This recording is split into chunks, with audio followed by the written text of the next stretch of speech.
Jarathamathava Kunja Bihaji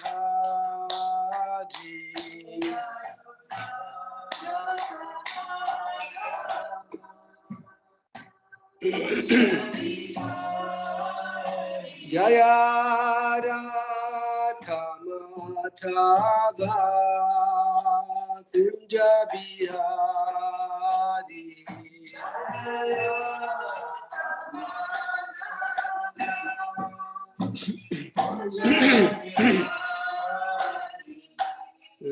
Gopi Jana Vallabha Girivaradhari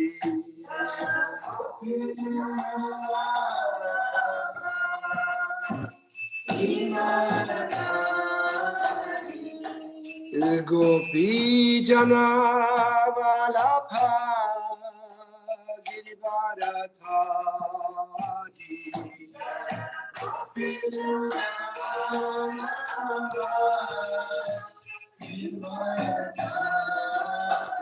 Yasodhanandana Vraja Jana Ranjana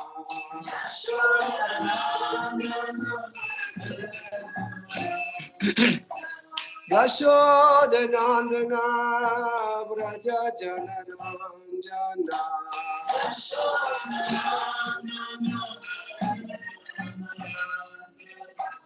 Yamuna Tira Vanachari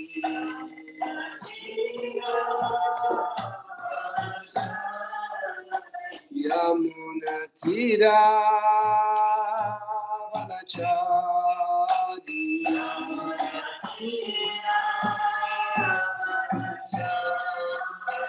Jaya Radha Madhava Kunja Vihari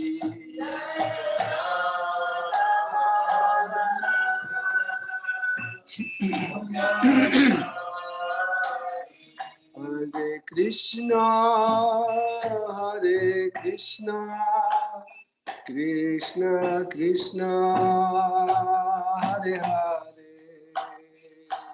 Hare Rama Rama Rama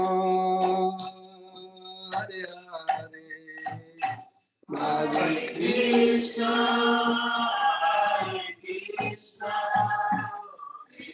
Krishna Hare Rama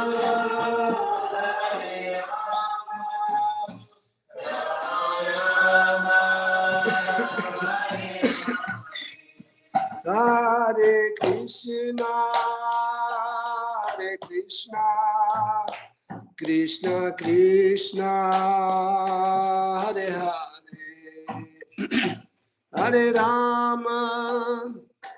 Hare Rama Rama Rama Hare Hare Krishna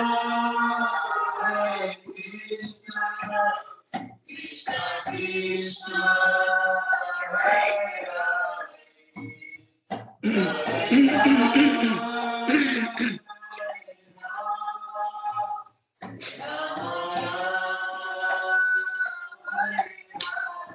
Jai Jai Shri Radha Parishishvara ki Jai Shri Nitai Sachi Sutta Advaita Chandra Gadadhara Shivasadi Gaur Bhakta Vrinda ki Jai Shri Radha Govinda ki Jai Shri Jagannath Swami Patita Pavana ki Jai Shri Jagannath Shri Baladev Shri Mati Subhadra Devi ki Jai Shri Jagannath Swami Patita Pavana ki Jai Jai Sitaram Lakshman Hanuman Bharat Shatrugna Yodhya ki Jai Shri Shri Lakshmi Narasimha Prahlad Maharaj Shri Sudarshana Acharya ki Jai Shri Shri Gauranganita Gosai ki Jai Tulsi Maharani Bhakti Devi ki Jai Saraswati Devi ki Jai Shri Guru Parampara ki Jai Srila Prabhupada ki Jai Toute gloire aux dévots assemblés. Hare Krishna. Excusez-moi les dévots, aujourd'hui je vais tousser, je vais me moucher nombreuses fois. Donc, mais ça rentre dans le contexte. Om Agyanati Mirandasya Jananjana Shalakaya Chakshurunbilitam Yena Tasmai Shri Gurave Namaha Shri Chaitanya Manobishtam Stapitam Yena Bhutale Swayam Rupa Kadamayam Dadati Swapadantikam Vandeham Shri Guru Shri Yutapada Kamalam Shri Guru Vaishnavam Shri Rupam Sagrajatam Sahagana Raghunatham Vitam Tam Sajivam Sadvaitam Savadutam Parijana Saitam Krishna Chaitanya Devam Shri Radha Krishna Panasahagana Lalita Shri Shakam Vitamscha Hey Krishna Karuna Sindhu Dina Bandhu Jagatpate Gopesha Gopika Kanta Radha Kanta Namostute Tapta Kanchana Gaurangi Radhe Vrindavaneshwari Vrishapanu Sutte Devi Pranamami Hari Priye Manchakal Pataru Vyascha Kripa Sindhu Vyaevacha Patitanam Pavanebhyo Vaishnavebhyo Namo Namaha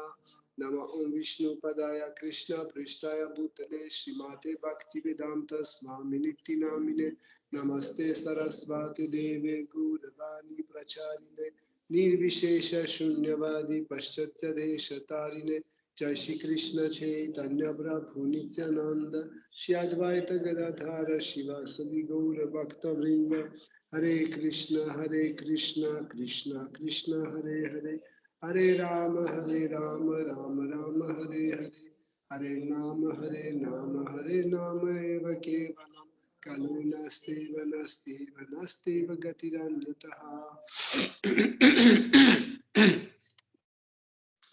Om Namo Bhagavate Vasudevaya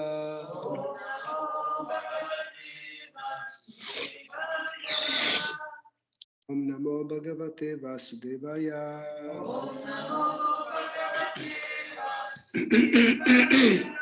Om Namo Bhagavate Vasudevaya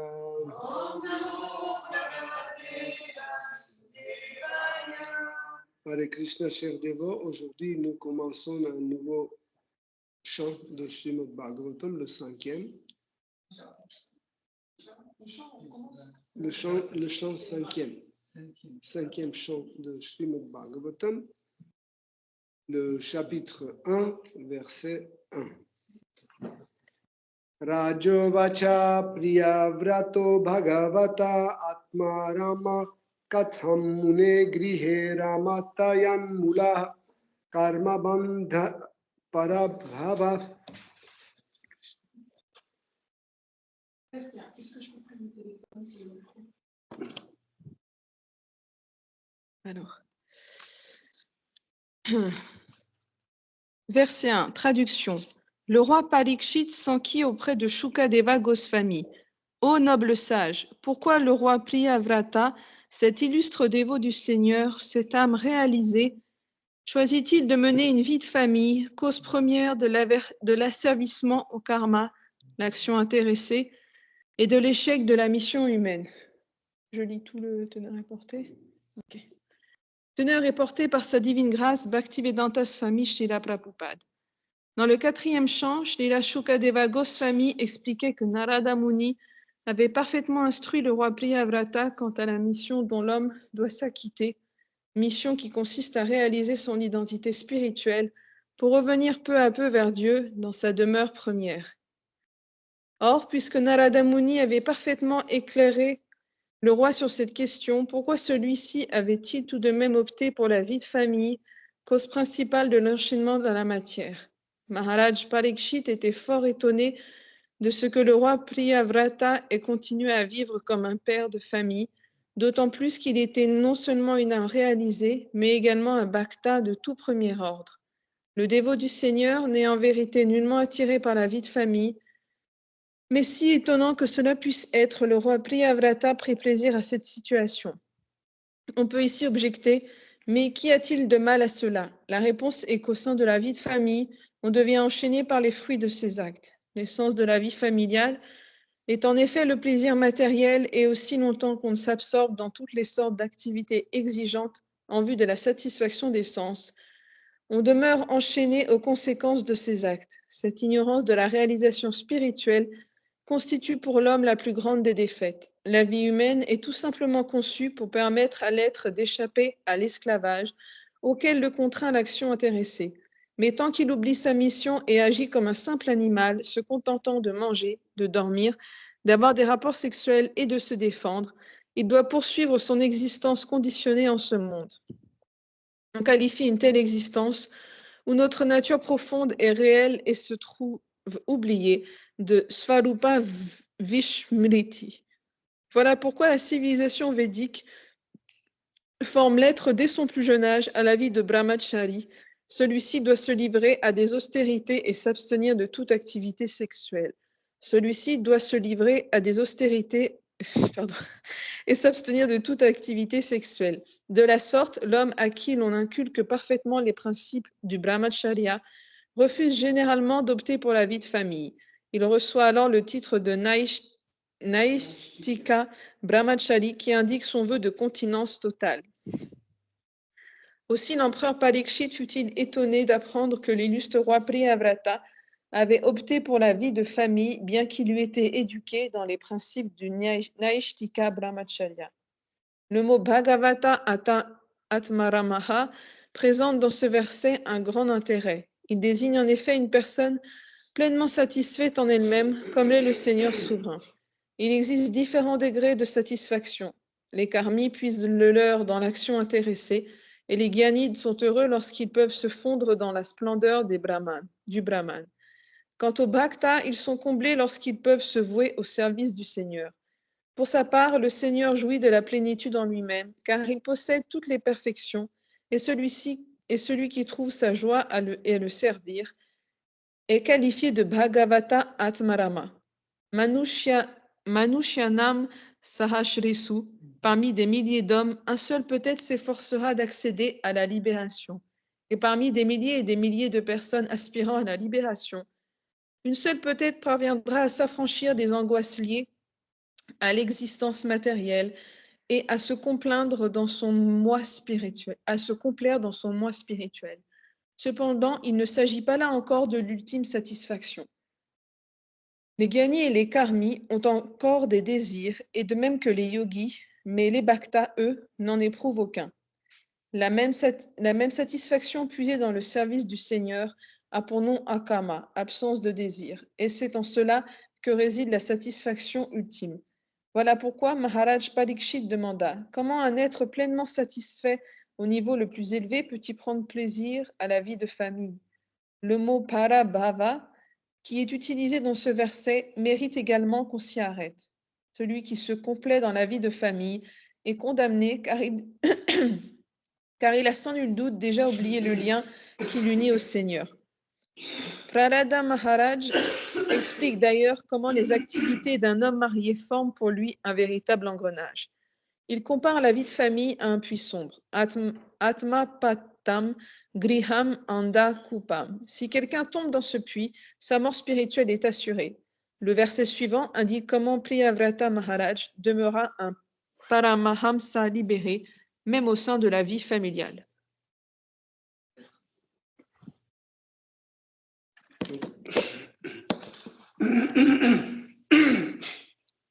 Le 5e chant de Srimad Bhagavatam est composé des histoires extraordinaires. Ce sont des histoires sur les rois qui étaient des dévots de Krishna, et aussi une des histoires, c'est l'histoire de Rishabhadev, qui est Dieu, la personne suprême lui-même. On peut dire pourquoi. En effet, Krishna choisit souvent les rois, à qui il donne un rôle important dans le divertissement, car les rois ont une autorité assez importante dans les yeux du peuple, chez les gens ordinaires. Par exemple, si vous demandez aux Français, faites un sondage parmi les Français et demander qui connaît Georges Rouault. Par exemple, tu connais Georges Rouault? Donc, mais si je dis, est-ce que tu connais Macron, Emmanuel Macron? Tu vas dire oui. Pourquoi? Parce que Emmanuel Macron, il occupe une position où il est tout le temps observé et vu. Mais l'histoire va faire de telle sorte qu'il va être oublié dans quelques années, complètement. Comme les présidents précédents, on a les oubliés. Jacques Chirac, qui s'en souvient? Personne. Okay? Mais Georges Rouault, il sera toujours étudié, il sera toujours exposé, c'est un grand artiste français. On va toujours le voir. Okay? Il va rester parce qu'il a une valeur beaucoup plus importante. Mais il y a certaines positions dans la société qui est important parce que les gens lient leur bonheur ou leur situation sociale, ils lient avec cette personne-là. Et en général, dans l'histoire, ce sont les rois. Et comme Krishna dit dans la Bhagavad Gita, il dit, quand un homme connu fait quelque chose, l'homme ordinaire le suit. C'est pour ça que Krishna donne beaucoup de rôle à ses dévots, et ces dévots jouent le rôle de grands rois comme Maharaj Yudhishthir, Maharaj Parikshit, etc. Parce que leur rôle dans la société ou leur placement dans la société est toujours au centre d'attention de l'homme ordinaire. Et ici, dans le 5e chapitre, dans le 5e chant de Srimad Bhagavatam, Shukadeva Goswami, sous la demande de Parikshit Maharaj, commence à raconter l'histoire de Maharaj Priyavrata. Donc Maharaj de Priyavrata était le oncle, le frère de père de Maharaj Dhruva, roi Uttanapada. Donc, en fait, Maharaj Priyavrata était le frère de Maharaj Uttanapada.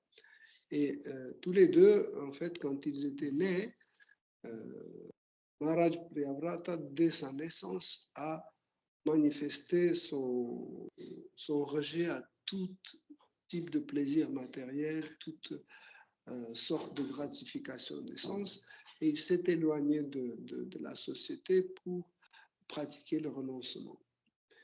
Et en fait, la terre était prise par roi Uttanapada, le père de Maharaj Dhruva. Tous les deux frères étaient les fils de Swayambhuva Manu.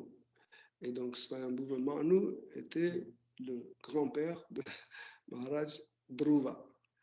Mais Swayambhuva Manu était le fils de Brahma, de Seigneur Brahma.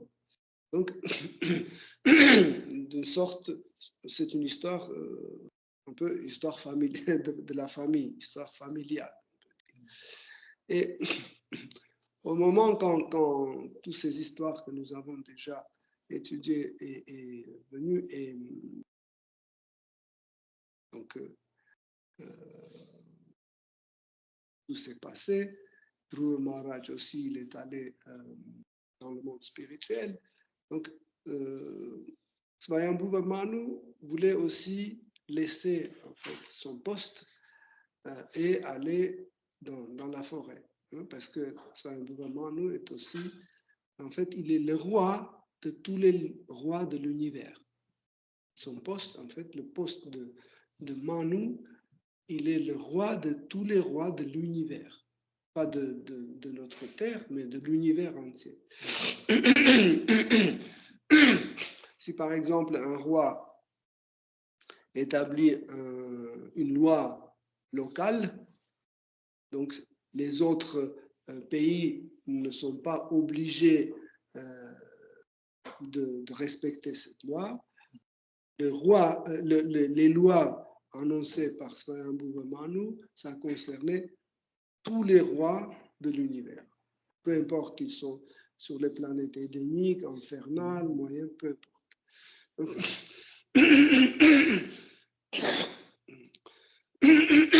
C'est pour ça que Manu Samhita était répandu dans l'univers entier. Normalement, tous ceux qui étudient le droit, ils doivent commencer leurs études de droit par Manu Samhita. C'est le premier livre de droit. Samhita. Donc, et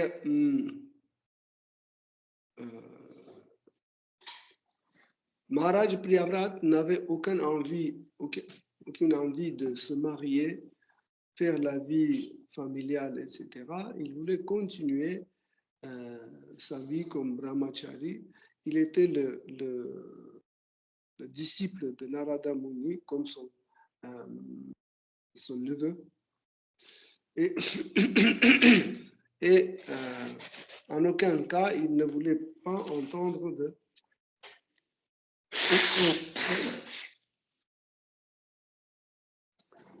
de se marier, etc., etc.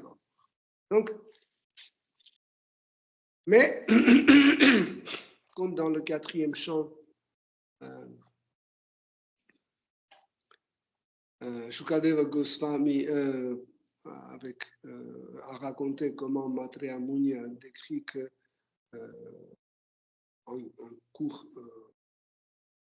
présentation, il a décrit la vie de Maharaj Priyavrata. Ici, Maharaj Parikshit pose une question tout à fait raisonnable et il dit comment c'est possible que un grand dévot, un pur dévot qui atteint la perfection dans le service dévotionnel, il peut avoir une relation familiale dans laquelle il est aussi attaché.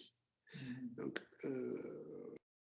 je peux vous assurer que ces versets qu'on va étudier ensemble, il y a 5-6 versets, seront analysés et sûrement ça va toucher vos sensibilités.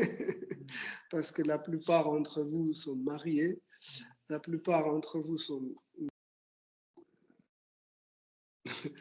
attachés à la vie familiale, mais sachez que Srimad Bhagavatam est beaucoup plus haut que nos sentiments et nos attachements. Donc,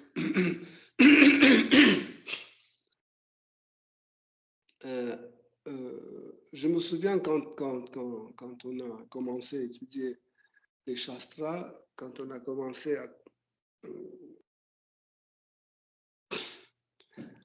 pratiquer la conscience Krishna, je me souviens les dévots qui sont venus avant nous, ils nous disaient toujours, les grihasthas, c'est des hommes déchus, qu'ils sont pas purs, tout le monde doit être ou brahmachari ou sannyas.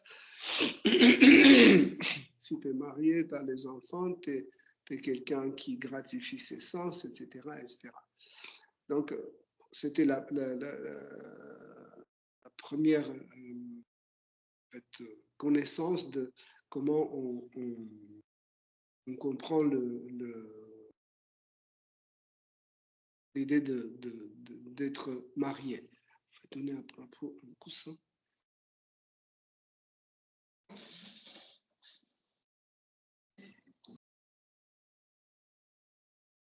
Donc,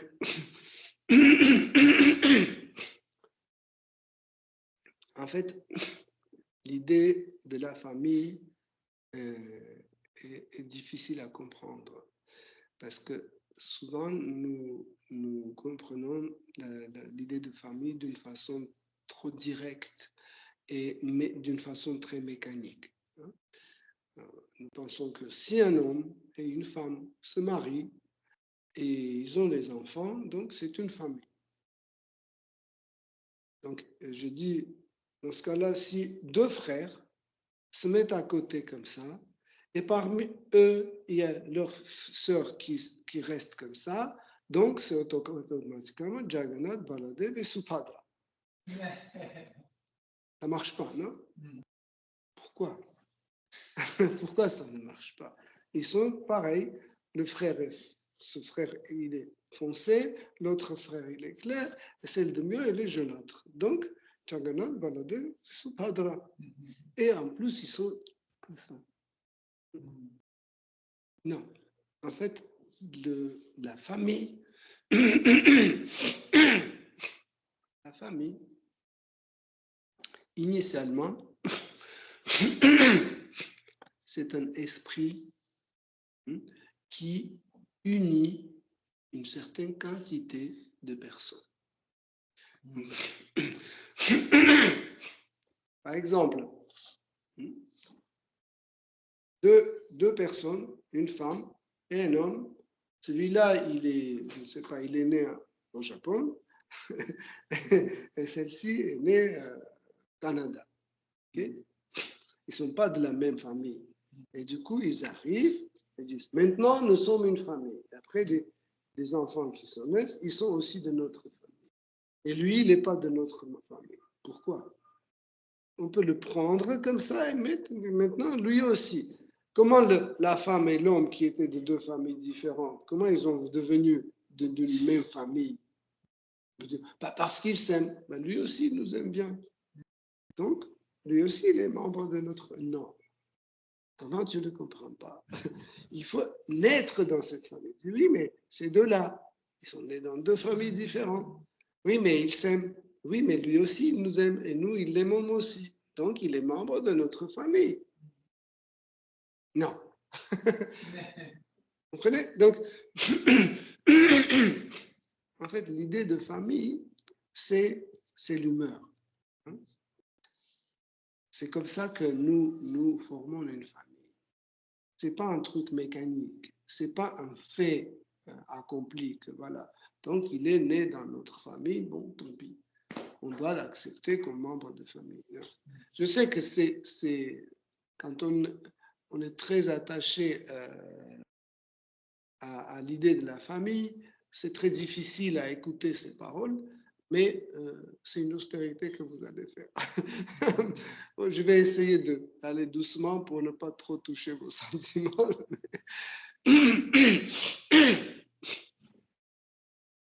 Dans l'évangile, quand Jésus était en train de prêcher, il y avait un de ses disciples est venu, il a dit que ta mère et tes frères te demandent, ta famille est là. Et Jésus a dit, et Jésus a montré aux gens qui l'écoutaient et à ses disciples, il a dit, c'est ça ma famille. Et ça ne veut pas dire que le reste n'était pas famille. Ça aussi, c'est ma famille. En fait, la famille, c'est une humeur. C'est une humeur qui unit les gens. Maintenant, on va analyser, par exemple, quand est-ce que la famille se brise? À quel moment? Quand il n'y a plus de cette humeur, n'est-ce pas? Quand il n'y a rien commun. La famille se brise. Donc, en fait, la famille se forme. La famille se forme justement grâce à la présence de cet esprit, de cette bhava. Et en absence de cette bhava, la famille se brise. Vous comprenez? Donc, par exemple, Mère Yashoda était convaincue que Balarama est son fils. C'est nous qui disons, mais non, regarde, il est né de Rohini. Comment il peut être le fils de Mère Yashoda? Tu ne comprends rien. Hein? Mère Yashoda et Nanda Maharaj, c'est nos fils. C'était son fils. Parce que, encore une fois, l'appartenance à une famille ne veut pas dire un fait accompli que c'était né de ses parents ou de ses parents. Non. C'est, en fait, c'est l'humeur, c'est le bhava qui unit ces gens-là. Okay? Donc ça, c'est l'esprit en général. Donc on essaie de comprendre l'idée de la famille en général. Dans le monde matériel et dans le monde spirituel, et dans la pratique spirituelle aussi, ce n'est pas les mêmes compréhensions de la famille parce que les critères ne sont pas les mêmes. Dans l'idée de famille, dans le monde matériel, dans la pratique matérielle, l'idée de la famille, c'est la propriété privée. Les enfants sont les propriétés des parents et les parents sont les propriétés de ces enfants. C'est l'idée de propriété. Qu'est-ce que c'est ce sentiment de propriété? C'est le sentiment de possession, ce qu'on a dit la concupiscence. Le désir de posséder quelque chose. Par exemple, là, je peux vous assurer, 80% des gens font des enfants juste parce qu'ils ont envie d'avoir les enfants. Vous voyez, même le mot avoir les enfants, avoir un appartement, avoir un frigo, avoir un tapis et avoir les enfants. Vous voyez, c'est l'idée d'avoir. Parce que si l'idée était autre, par exemple, oh, j'ai le désir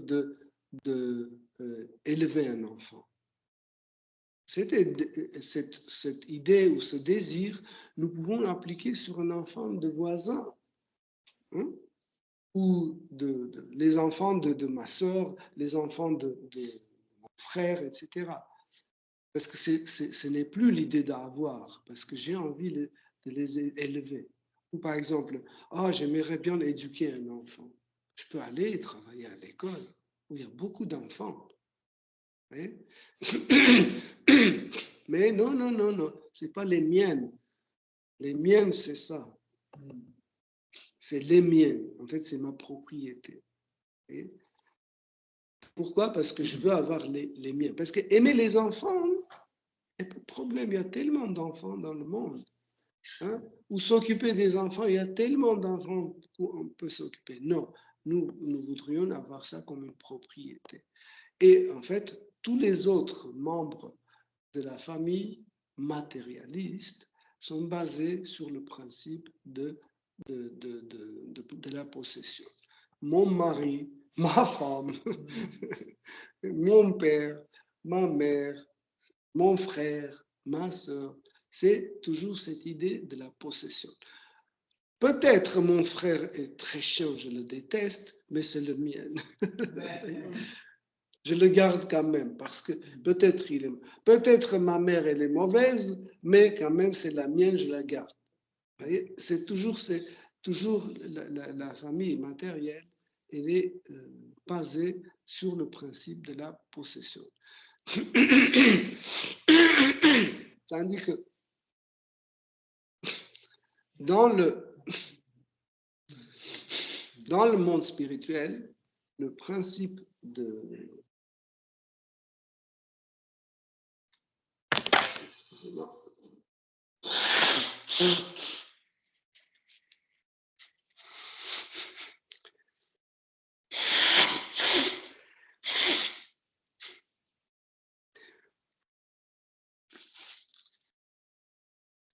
Dans le monde spirituel, dans la pratique spirituelle, le principe de fondation d'une famille sont différents. Dans le monde spirituel, la famille se forme par rapport à notre rasa envers Krishna. Okay? Donc, Devaki,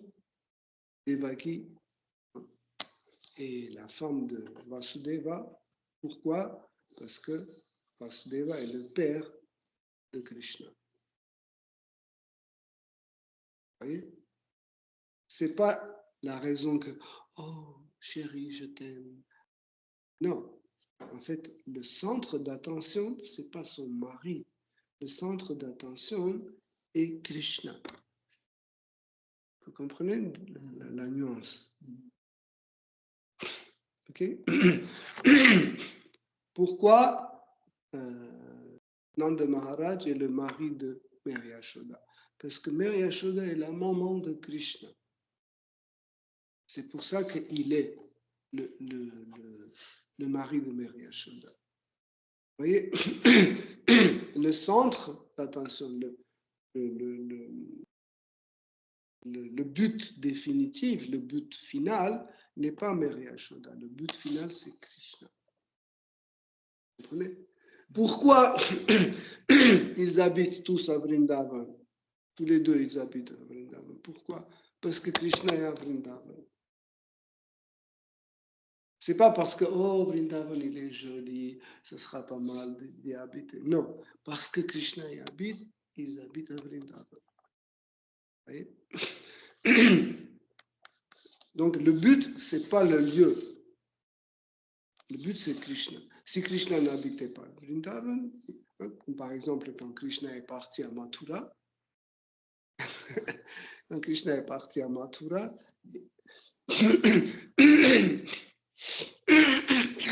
Nanda Maharaj, Balaram, plusieurs amis de Krishna, les pâtres, etc., ils ont suivi Krishna jusqu'à Mathura, vous savez, où Krishna a tué Kamsa, les autres démons, etc. Et puis quand il a fait tout ça, Nanda Maharaj il a dit, bon, c'est bon, on peut retourner à Vrindavan et à Mathura, à Vraj. Mais Krishna a dit, bah, tu sais, là j'ai beaucoup encore des choses à faire, je ne peux pas. Et Nanda Maharaj a dit, ok, bah, si tu restes, nous allons rester ici aussi. Et on va appeler, nos femmes vont venir vivre ici aussi. Mary Yashoda va venir, tout le monde. Oh, et Krishna dit, oui, mais les vaches. Il dit, il n'y a pas de problème, on va amener les vaches, mais il n'y a pas de pâturage ici. Il dit, t'inquiète pas, on va créer les pâturages. Donc c'était très difficile à convaincre qu'il rentre. Parce que, pourquoi il voulait vivre là? Parce que Krishna était là. C'est pas qu'ils sont attachés au Vrindavan, comme on pense. Ils sont attachés à Krishna. Donc, pourquoi on est attaché au Guru? Parce que Guru est attaché à Krishna. Si Guru n'est pas attaché à Krishna, pourquoi on doit être attaché à Guru? Vous comprenez? Ça, c'est le principe. Par rapport, on peut comprendre tout type de relation, hein, y compris la relation familiale. Ok? Vous voyez? Donc, quand on rétablit une relation, y compris relation familiale dans le monde spirituel, c'est quelque chose qui s'établit pour longtemps, pour très très longtemps, comment dire, éternellement. Maintenant, l'esprit de la famille dans le contexte de Bhakti, ou surtout dans le contexte de Sadhana Bhakti. Vous voyez, j'ai dit Bhakti et j'ai dit Sadhana Bhakti. Parce que des fois, les dévots de Krishna, ils viennent dans ce monde matériel et ils jouent un rôle qui n'a rien à voir avec leur forme qu'ils ont dans le monde spirituel. Mais ils arrivent et ils jouent ces rôles-là. Par exemple, Jai et Vijay, ils sont venus dans ce monde-là.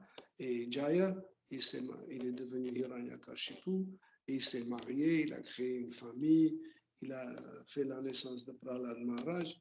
Mais Là-bas, sur la planète Vaikuntha, il n'est pas marié.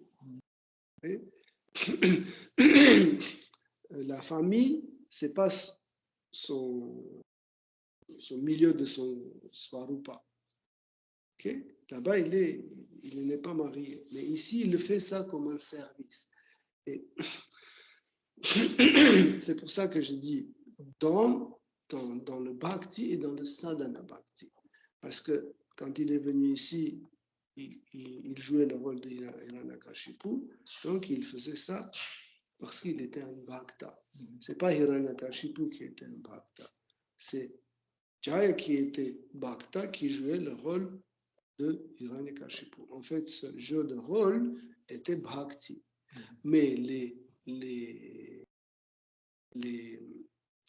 les actes commis par Hiranyakashipu n'est pas bhakti. D'accord? C'est très important pour qu'on comprenne. Et dans le contexte de sadhana bhakti, quand on n'est pas encore bhakta, ça veut dire que nous n'avons pas encore le sentiment de bhakti, mais on veut servir Krishna. Dans ce contexte-là, nous pouvons être mariés ou pas mariés. Okay? Donc, ne pas marier, c'est quand on voit qu'en fait, le mariage ne va pas nous aider à mieux servir Krishna. Quand on se marie, nous sommes convaincus que notre service dévotionnel va être beaucoup plus performant. D'où vient l'idée de donner à un jeune couple 1 an d'essai pour qu'ils puissent faire un service ensemble. Et on voit qu'en fait, oui, c'est vrai, quand je suis avec elle, je sers mieux. Et je pense moins aux gratifications des sens, etc., etc. Et pendant 1 an, je vois que, en fait, cette relation me prouve que c'est vrai que, voilà, avec elle, moi, je sers Krishna mieux en mieux. Ou le contraire. Là, je vois qu'en fait, non, c'est le contraire. À la place de servir Krishna, je ne pense qu'à elle. Je commence à lui faire des cadeaux. Chaque jour, à la place de lire Srimad Bhagavatam, j'écoute ses messages où elle dit « Oui, ce dévot m'avait offensé et l'autre m'a décrit ça et tel m'a dit c'est assis sur mon sari que je l'ai bien repassé, etc. »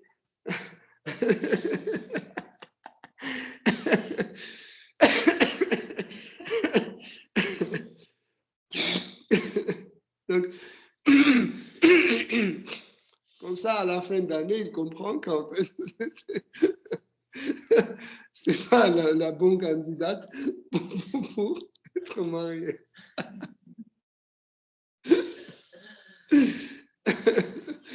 Donc, même si c'est la bonne candidate, on se marie, on commence à servir bien, il y a toujours un danger de laquelle Parikshit Maharaj parle dans ce verset. C'est le danger d'attachement à la vie familiale. Parce que dans la famille, les membres de famille deviennent des gens précieux. Deviennent des gens précieux. Par exemple, regardez. Vous voulez ou vous ne voulez pas, quand même, vous aimez plus vos parents que vos voisins. Bon, dans la règle générale, c'est comme ça. Pourquoi? Parce qu'en fait, c'est la magie de la famille. Parce que la famille ouvre en fait certaines choses que nous pouvons réaliser. Par exemple, nos caprices, notre liberté, etc. Par exemple, les enfants peuvent crier sur les parents. Et les parents disent, oui, c'est pas grave, chérie, il est énervé, il a eu des mauvaises notes aujourd'hui, c'est pas grave, ne crie pas sur lui, etc. Des trucs comme ça. Tandis que si c'était quelqu'un autre, ce serait autre chose. Okay? Mais parce que c'est son enfant, bon, c'est pas grave, etc. Et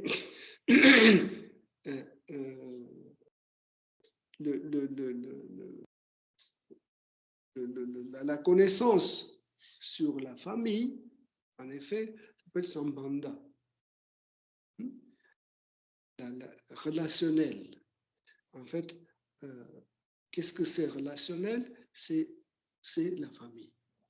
Parce que dans la famille, vous avez pratiquement les membres de tous les rasas. Vous comprenez? Dans le contexte familial, vous l'avez tous les rasas. Même les rasas serviteurs, amicales, conjugales, parentales, toutes, sauf que c'est un cas un peu ambigu, on peut avoir ou ne pas avoir le Shantarasa. Parce que dans le Shantarasa, si quelqu'un est dans le mur de Shantarasa dans la famille, il ne sait pas, il est qui dans cette famille. Tandis que quand c'est déjà quelqu'un qui est dans une rasa, entre guillemets, dans une forme de rasa, c'est pas vraiment des rasas, hein, je dis des formes, je parle juste des formes extérieures. Parce que vous savez bien que rasa, c'est une relation entre Krishna et l'être vivant.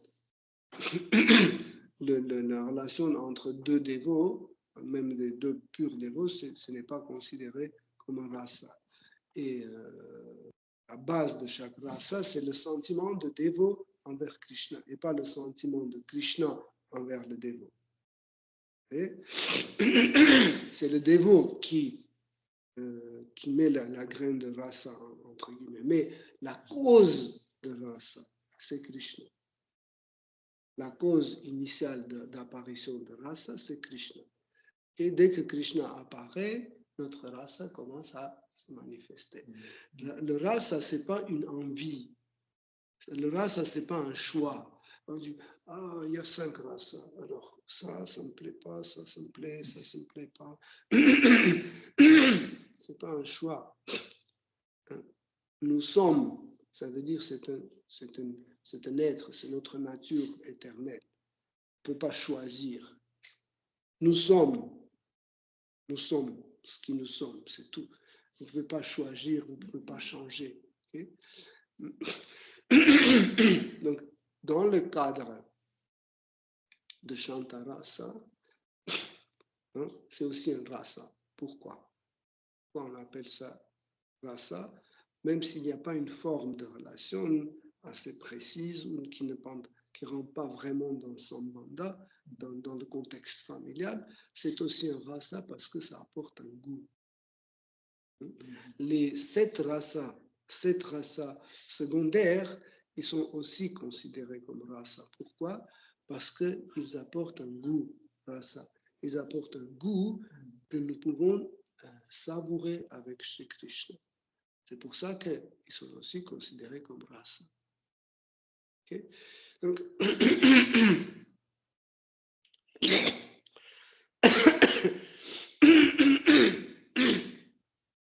donc le dévot ou un sadhaka doivent bien comprendre que dans ce monde matériel, en fait, tout ce qui forme notre famille sera un jour abandonné. Malheureusement, on aime beaucoup notre femme, notre mari, nos enfants, et on dit non, c'est pas possible. On ne peut pas abandonner ça.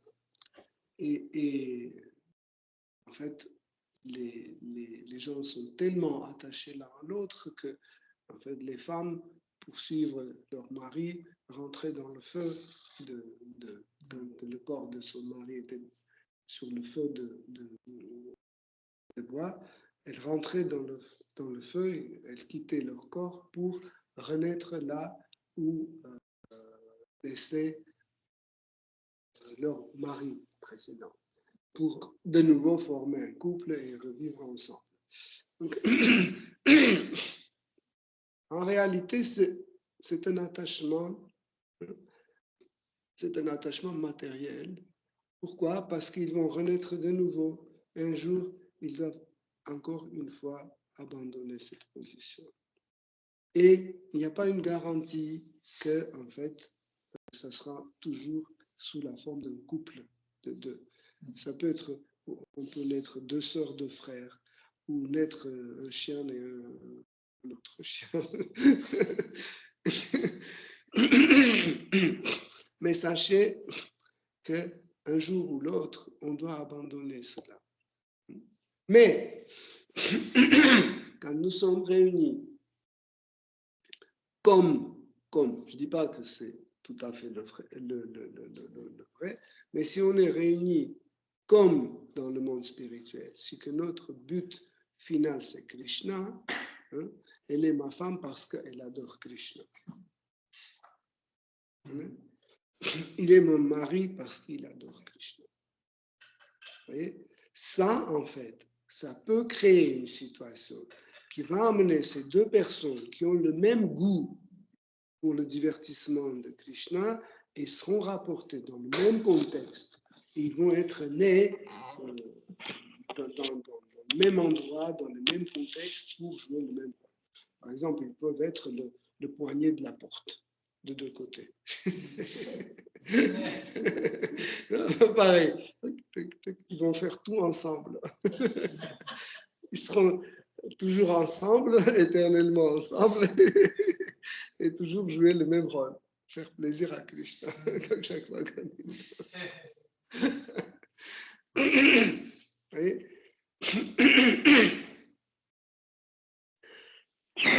Et quand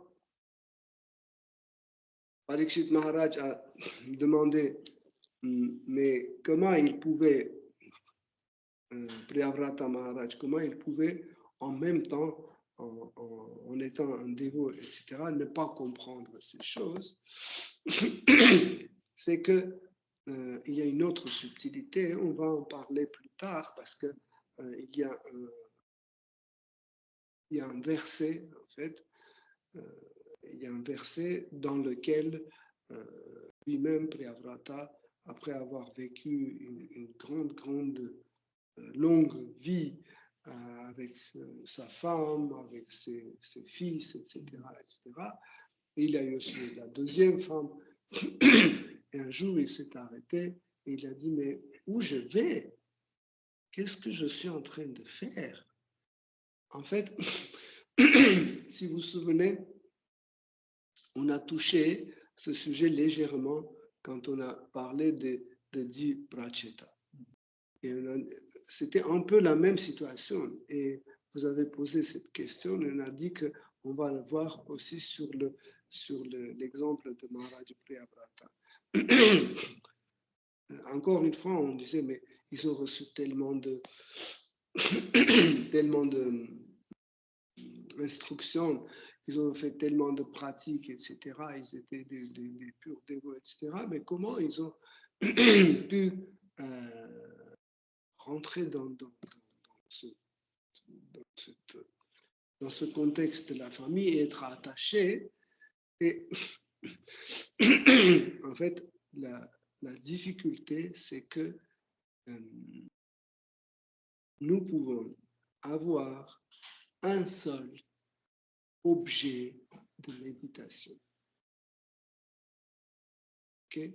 L'être vivant peut avoir un seul objet de méditation qui peut lui apporter l'ananda, la félicité. Okay? Nous ne pouvons pas avoir une femme et 5 enfants et notre méditation va être 7 points, c'est pas possible. Okay? Des fois, par exemple, la fille, les parents est malade et ils s'occupent plus d'elle. Elle devient le centre de l'attention et le frère de cette fille commence à dire vous l'aimez plus, vous m'aimez pas, etc. C'est pas du tout ça. C'est que juste le contexte de méditation, leur attention est plus sur cet enfant. Demain, le contexte va changer et La méditation sera sur celui-là, sur l'autre membre de famille, parce que nous ne pouvons pas avoir ces affections sans fixer ou canaliser notre attention sur la personne. Okay? Et en fait, dans les versets suivants, vous allez voir comment, en fait, il s'aperçoit, Maharaj Priyavrat, il s'aperçoit que, en fait, c'est que son attention, son objet de méditation sont devenus les membres de la famille. C'est pas qu'il a oublié Krishna, mais parce que la situation familiale est telle que tout le monde l'aime et il aime tout le monde. Donc, il se donne, il met son temps à chaque membre de la famille, hein, ils sont tous nombreux, et à la fin, pour Krishna, il reste ça. Vous comprenez? Ça, c'était une des raisons pour laquelle les grands dévots, des fois, abandonnaient la famille et ils allaient dans la forêt pour pouvoir se concentrer. Parce qu'ils ne pouvaient pas accuser les membres de la famille parce qu'ils sont mauvais. Non, le contraire. Et ils étaient admirés par les membres. Les membres de famille les adoraient, etc. C'était vraiment une situation extatique, mais en fait, chaque membre de famille prenait le place d'un but définitif, parce qu'ils étaient toujours là, ils devaient s'occuper toujours d'eux, parce que la famille aussi, c'est une occupation, c'est un devoir à faire. Devoir familial. Il faut travailler, il faut emmener etc. Il faut s'occuper de malades, il faut cuisiner, laver, etc. etc. C'est normal. Okay? Mais quand nous ne sommes pas conscients que c'est temporaire, on s'attache à la vie de famille. Okay? Pourquoi? Parce qu'elle est plaisante. Elle est plaisante, elle est agréable. Okay? Mais pour certains, c'est le contraire. Pour certains, c'est l'enfer. Ceux qui n'ont pas réussi à créer la famille, parce que comme je vous ai dit, la famille, c'est quand il y a un esprit qui les réunit. Ce n'est pas juste un fait accompli qui a père, mère et les enfants. Mais en tout cas, les Shastras disent qu'un attachement pour une famille bien composée ou meilleure, dans le monde matériel, au final, on doit laisser aussi bien qu'une mauvaise famille, entre guillemets, on laisse aussi. Voilà, donc j'ai fait cette introduction pour que j'ai essayé de le faire d'une façon très douce, parce qu'après, dans le verset suivant, on va trancher un peu plus, et pour que vous ne soyez pas trop tristes et déçus, surtout ceux qui sont mariés déjà, pour mieux comprendre qu'en fait, c'est pas pour rien que vous êtes mariés. Hein. Dans un endroit, il va dire, Shukadeva Goswami, il va dire que le contraire, c'est la famille, le contexte de la famille, c'est un camp d'entraînement où l'on peut vraiment apprendre, maîtriser ses sens. Et je ne crois pas dans ce qu'il explique, il dit que dans la famille, nous pouvons vraiment apprendre à maîtriser ses sens. Tandis que la plupart des gens pensent que c'est le contraire. Dans la famille, on n'arrive pas à maîtriser nos sens. On vit dans l'excès, etc., etc. Bon, comme ça, on a fait une introduction pour 5e chant de Srimad Bhagavatam. Et dimanche prochain, on va aller plus dans le verset et dans la situation dans laquelle il va se trouver roi Priyavrata et aussi dans le contexte dans lequel le roi Priyavrata a accepté de se marier parce qu'il ne voulait pas se marier. Pourquoi il a accepté de se marier, on verra dans les versets suivants. Hare Krishna, si vous avez des questions, des commentaires. Ah, il n'y a pas de micro. Ah, non.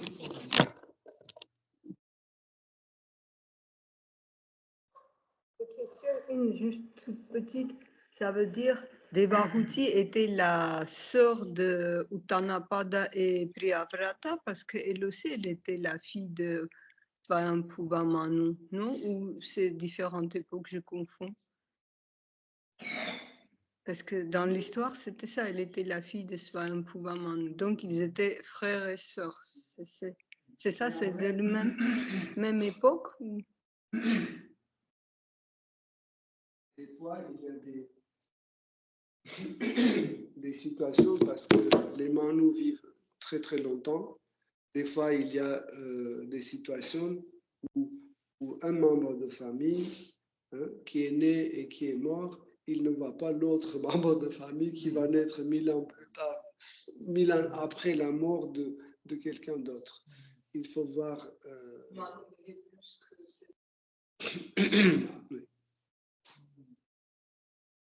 Parce que c'est une grande époque et...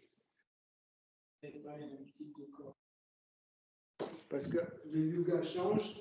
Quand le yuga change, par exemple, regarde, Dvapara Yuga. Quelqu'un vit, imagine qu'il a eu un enfant qui est né en Kali Yuga.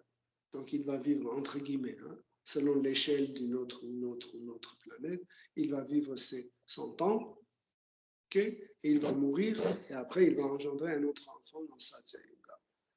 Il va vivre jusqu'aux 100 000 ans. Tu comprends?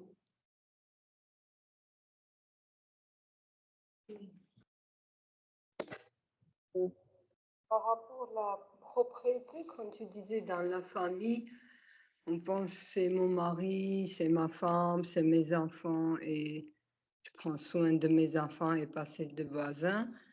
Mais si on ne fait pas ça, ça va mettre une confusion dans la société parce que si je pense pas c'est mon mari, ça veut dire je vais penser l'autre aussi c'est mon mari.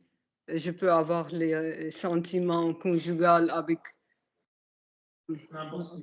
n'importe qui, ou si par exemple les parents payent les études de son enfant, ils ne peuvent pas payer les études des enfants des voisins et l'autre, ou s'arrêter, ou nourrir les enfants. Donc, si on pense comme si ça met une confusion, si on ne met pas les limites, comment comprendre et bien appliquer ça? En fait, la solution est dans Srimad Bhagavatam, dans lequel il est écrit que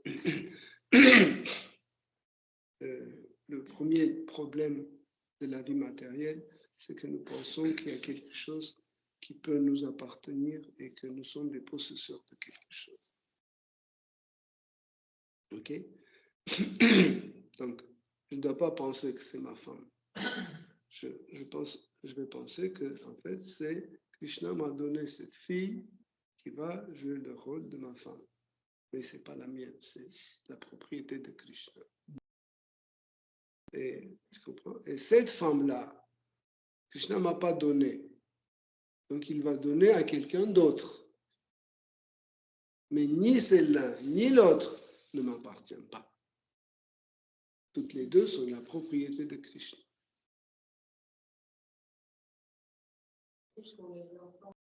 Pareil. Les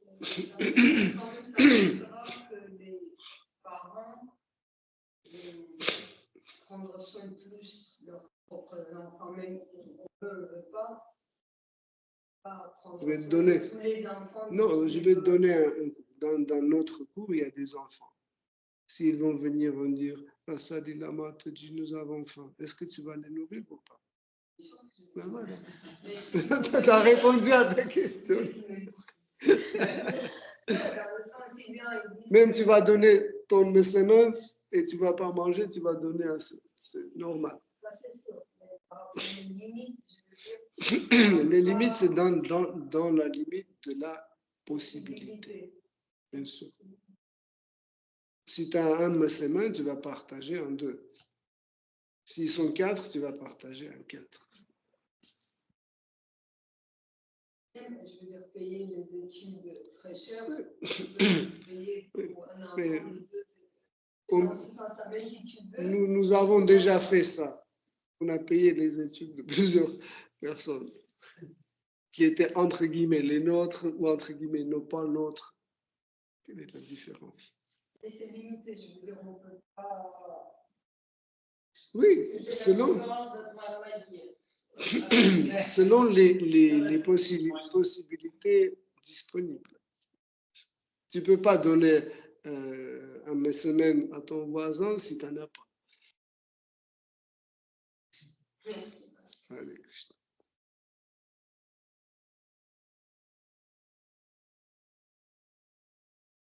А если ты даешь Как если ты даешь, а у тебя нету, как ты даешь? Брат demande, et si tu donnes le dernier que tu as? Как же ты получаешь? Qu'est-ce que tu vas manger, c'est ça. То есть что ты будешь кушать, да? Et toi, tu as donné le dernier et tu restes sans manger. Comment faire? Il faut partager, Brad. C'est très simple. Il faut partager. S'il Prabhupada, au début, il faisait ça. Après, quand il y avait le programme finissait, il n'y avait pas trop de moyens pour donner prasad aux invités.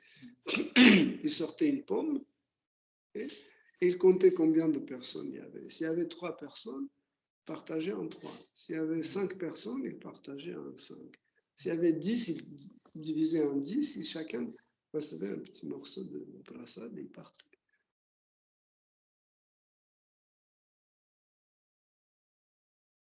La dernière question. Est-ce que je peux poser une question concernant l'attachement?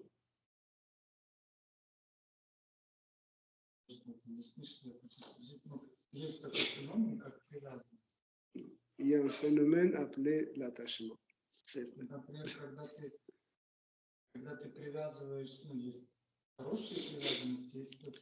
Il y a des bons attachements et des mauvais attachements.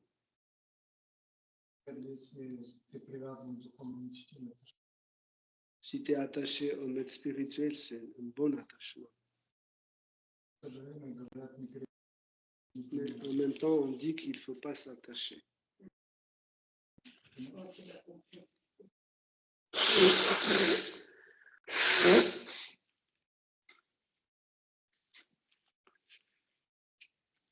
Un bon attachement, c'est l'attachement à Krishna, comme on a dit tout à l'heure. Et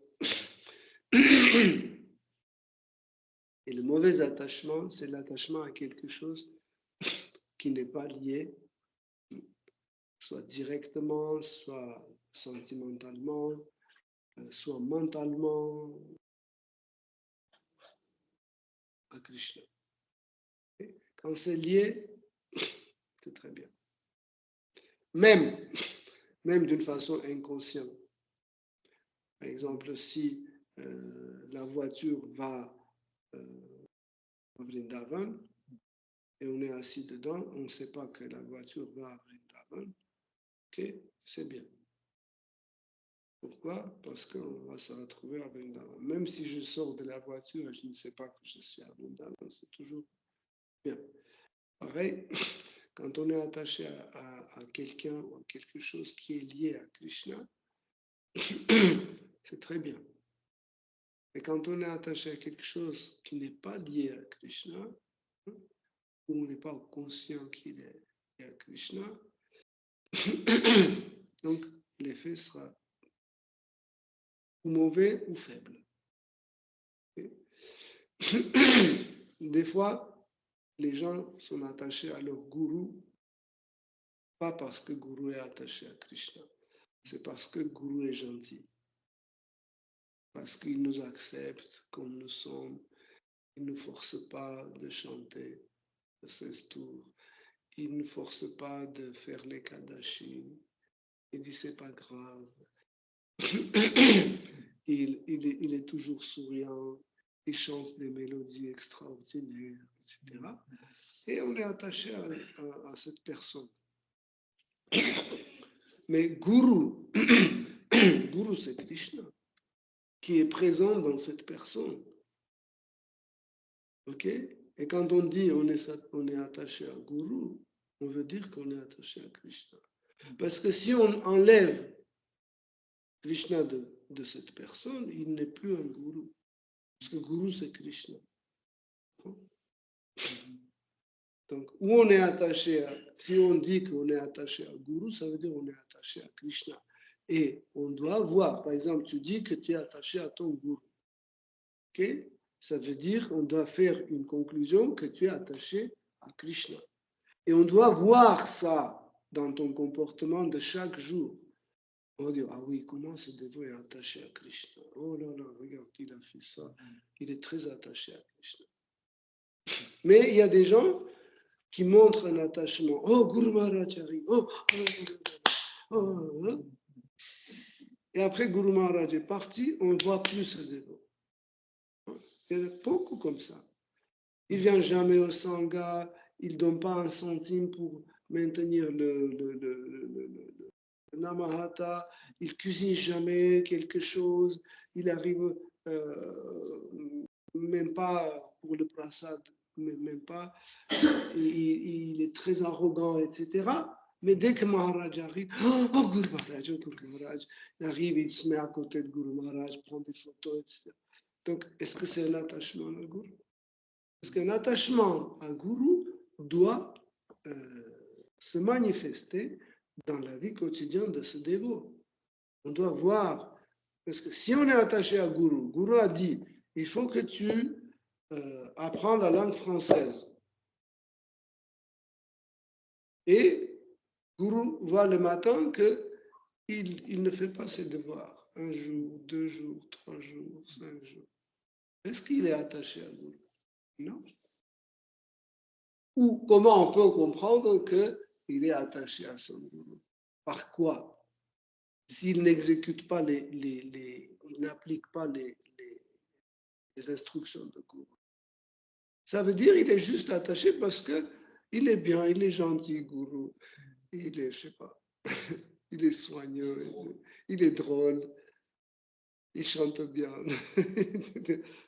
C'est pas un attachement à Guru. C'est un attachement à cette personne-là, c'est tout. Encore une fois, Guru, c'est Krishna. Hare Krishna, chers dévotis, on va s'arrêter là. Shri Srimad Bhagavatam ki jai, Shri Prabhupada ki jai. Toute gloire de vos assemblées, Hare Krishna.